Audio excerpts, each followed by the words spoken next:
Life में जो problems आती हैं वो लोगों को एलिवेट करने के लिए आती हैं। लोग हर प्रॉब्लम से सीख के एलिवेट होते हैं। आप अगर देखें कंपनीज़ में या जो आज बड़े कामयाब मुकामात पे हैं लोग, वो कैसे हैं, वो छोटे से काम से स्टार्ट करते हैं, सीख सीख के बड़े होते हैं और आगे जाके एक बड़ा काम करते हैं। इस टॉपिक पे बात करने से पहले मैं आपको एक कहानी सुनाता हूँ। एक साहब थे आर्थर एश, जो यूएस ओपन, विंबलडन ओपन इसके चैम्पियन थे। ये टेनिस में वो थे जिन्होंने तीनों ऑस्ट्रेलियन ओपन, यूएस ओपन और विंबलडन ओपन विन किया था। 1983 में इनको हार्ट की सर्जरी करवानी पड़ी। जब 1983 के अंदर जब हार्ट की सर्जरी हो रही थी, उस दौरान में उनको ब्लड लगवाना पड़ा।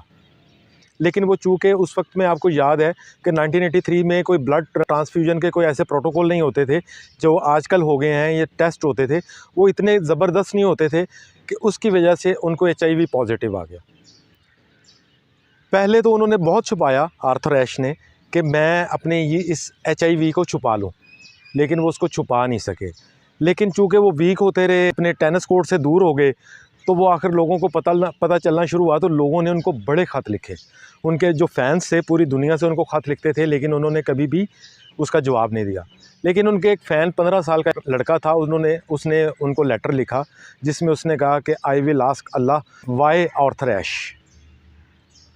आर्थर एश ने तो कभी किसी को जवाब नहीं दिया किसी लेटर का, लेकिन इस 15 साल के फ़ैन को उन्होंने जवाब दिया, जो कि विंबलडन कोर्ट नंबर 1 में आज भी किसी पत्थर के ऊपर एनग्रेव्ड है। आर्थर एश ने ये ख़त में जवाब दिया, उसको रिप्लाई किया अपने फ़ैन को। उसने कहा कि 15 मिलियन बच्चे टेनिस खेलना चाहते हैं। 15 मिलियन का मतलब 1.5 करोड़ बच्चे, और 50 मिलियन बड़े ऐसे हैं, जवान ऐसे हैं जो कि टेनिस खेलना चाहते हैं। इन 50 मिलियन में से, यानी 5 करोड़ में से सिर्फ 5 मिलियन ऐसे हैं जो रैकेट को टच करते हैं। ये जवाब विंबलडन टेनिस कोर्ट में ये लिखा हुआ है। उसने कहा कि 50 मिलियन में से 5 मिलियन सिर्फ रैकेट टच करते हैं। उन 5 मिलियन में से भी तकरीबन 5 लाख ऐसे हैं जो कॉलेज या यूनिवर्सिटी की तरफ से प्रोफेशनल टेनिस खेलते हैं। उन 5 लाख में से भी 5,000 ऐसे होते हैं जो आगे जाके प्रोफेशनल टेनिस प्लेयर बनते हैं। उन 5,000 में से 500 बच्चे ऐसे होते हैं, जो 500 जवान ऐसे होते हैं जो कि कोई प्रोफेशनल टेनिस मैचेस खेलते हैं। और उन 500 में से सिर्फ 4 लोग होते हैं जो विंबलडन, यूएस या ऑस्ट्रेलियन ओपन के सेमीफाइनल में पहुंचते हैं।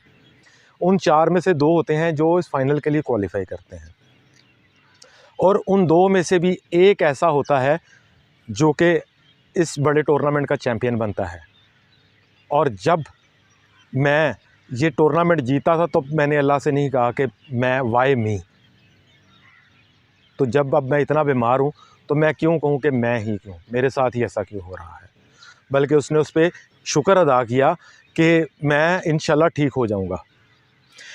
इस कहानी में बहुत बड़ा सबक है।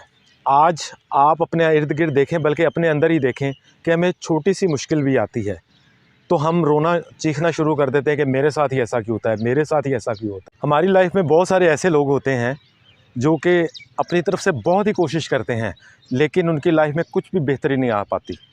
वो अगर बिज़नेस कर रहे हैं तो बिज़नेस में अपना पूरी एफ़र्ट इंजेक्ट करते हैं, पूरा टाइम स्पेंड करते हैं, लेकिन उसके बावजूद भी उनकी लाइफ में कोई बेहतरी नहीं आती।